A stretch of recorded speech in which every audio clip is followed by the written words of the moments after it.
guys. So if you haven't seen part one of my video, I highly recommend that you do, because I go over my struggles with social anxiety slash anthropophobia, and it would be helpful for you guys to understand that part of the video before we proceed. So social anxiety is something that's extremely difficult to live with, because to tell yourself that you're never going to interact with people is really hard. And I've especially realized this recently, because interacting with people and having fun talking to people in general is a big element of life that I feel like if you miss out on is almost, I would say, fundamental. And I can only say this now after all the experiences that I've had recently. Okay, so I wanted to share my experiences on how I eventually overcame this. So the first thing that I'm gonna say is that exposure therapy is the most important thing. And you might be asking to yourself that sounds ridiculous, because if people could just do exposure therapy, then the problem would be gone, right? But obviously it's not that simple. Basically what you have to do is you have to find the right order of exposure therapy. You can't just throw yourself out there, because if you can't do it, then you can't do it. That's understandable. But you got to find the order of things that work for you. So that might be different for everyone. I'm not going to say that the order that I did it in is perfect for everybody, but you have to find, I guess the complex thing here is you have to find your order. So I'm going to give you guys the order of how I went through things. The thing that really started me off is finding one friend, just one friend that I could become really close to. And it was a friend that I had absolutely no romantic connection with. I think from my personal experience, trying to find someone as a romantic connection probably isn't going to work, because when you introduce a romantic connection into your life, you kind of have to deal with all these other things that come with being in a romantic relationship, rather than just directly having a friend at baseline. So you're going to talk about, your relationship problems, things like that. Whereas if you just have a friend, you could just be talking about things directly and matter-of-factly, instead of distracting yourself with relationship problems. And then of course the struggle that you could potentially break up with them and never talk to them again. And it's a lot less complicated to just have a friend. What I appreciate about this person is that no matter what happened, no matter how messed up I was, they were always patient with me. And that was something that nobody else in life before that point ever gave me. There was always limits with people, especially because I had severe problems of not being able to talk much and, being really silent and things like that. And people don't tolerate that. So the fact that this person was extremely patient with me and gave me a chance, basically, a chance that nobody else did, that really, really helped me, because just having one person that you can trust your everything with is, changes your entire world. After that, the next big step for me was webcam modeling. And now you would probably ask, how can somebody this socially anxious webcam model? Well, the answer to that is because I wasn't entirely being myself. I would hide behind wigs and cosplay and an entirely different personality that wasn't my own, on top of the fact that I didn't actually have to interact with anybody, because it was online and it was a chat room. So it's my social anxiety only really activates when the person's physically in front of me and I have to talk to them and feel their aura.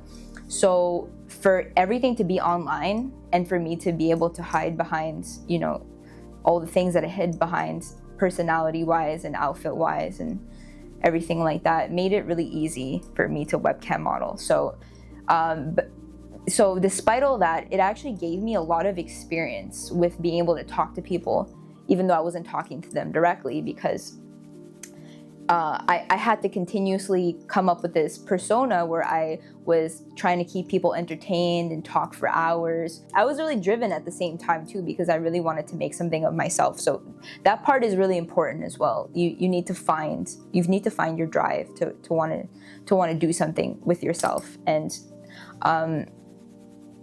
I think that streaming is really good for people with social anxiety, because since you don't have to talk to people directly, like this could be like Twitch streaming or any kind of streaming.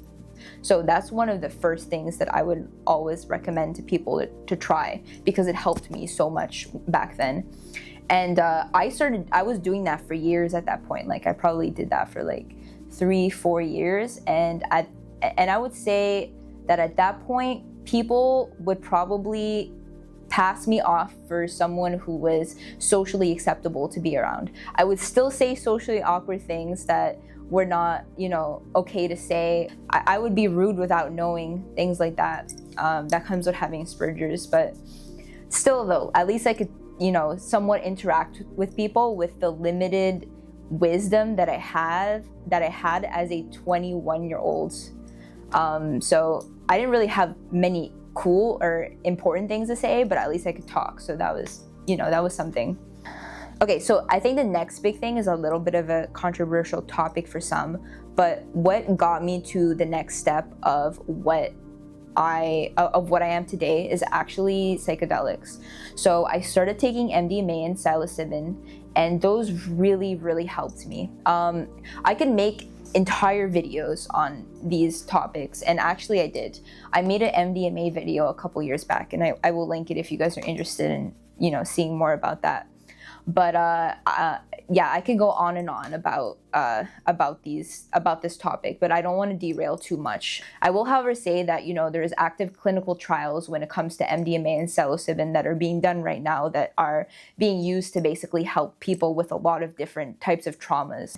The past couple years, I've really come to realize that a lot of my social anxiety just really comes from me not accepting myself, and which is really strange, because you think after the webcam modeling, the streaming, the having to talk to all these people, interviews even, that like I would be a lot better, and I am a lot better, but it's just that there's still so much of the problem that I feel, despite the fact that I've gotten better. I think the only reason I was able to do all of the things that I did is because I wasn't entirely being myself. I wouldn't say that I wasn't completely being myself. That's a lie. There is definitely still me, and there's definitely still some of me in what I did, but it wasn't entirely me, and that was the lie that I was able to tell myself, basically. I think it's a pretty common concept for people to hide behind a personality or outfit to be able to feel more comfortable being included in society and stuff like that. And it's kind of a double-edged sword, because it works, you can feel more comfortable, but at the same time you feel like shit about yourself, and like it leaves you feeling empty inside. So eventually, after all of these changes, I finally got to the part where I realized all my dreams and aspirations. So when I was 18 or 17, I wanted to do music. Like I really wanted to do music, but I kind of got distracted and ended up doing like webcam modeling. And at that point, I kind of forgot about everything that I actually wanted to do. So the past 2 years has been me adamantly realizing how much I actually want this. Like I want it really bad. And ever since then, like the past 2 years, I've been taking like lessons nonstop. Like it's all I do. Music is all I do now. And that's helped me a lot, because when you have dreams and goals, you really, really want to push yourself. Take it from me, it's really hard to push yourself when you don't when you don't have anything. But when you have when you see a future out there that you want to obtain, then things become a lot easier. And that's a big reason why I've been pushing myself so much. So upon having this realization, that's when the final thing I think is wrong came into perspective. Even though I've been made to speak to so many people at this point, tried my best to be truthful to myself, did everything I could possibly think of, I was still here in this place where I still felt the anxiety. And that's because even though I fixed all these things and continue to fix all these things, at this point, it really just is about exposure therapy. At some point, you actually have to just go out and do it. That's what I've been doing the past 2 months. And this is a big reason why I wanted to make this video, because I find that putting this out there is also another step for me in, rewriting my reality, essentially. So I started actually trying to go outside and talk to people, and I've been making an effort to hold conversations as long as I can, and it made me realize a lot about myself. It made me realize that like there's really honestly nothing to be afraid of, because I personally feel like I have a lot to say.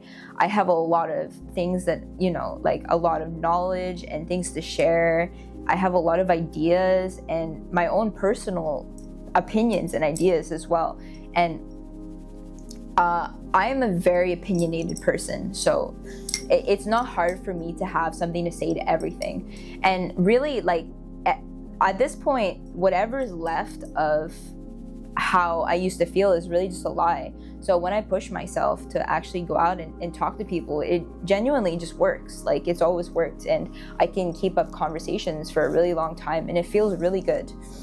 And it feels really, really good. And again, like as I said in the beginning of the video, like to bring a new person into your bubble that you're not used to interacting with feels really good. Like even if you don't plan on ever talking to them again, that one interaction just changes like your entire perspective in that one moment. Like one moment you could be feeling a certain way, which is probably the way that you usually feel, and then another moment bringing that person in your bubble just changes your whole day, like how you see the rest of your day. And it's just such a great feeling to be able to talk to people and have this.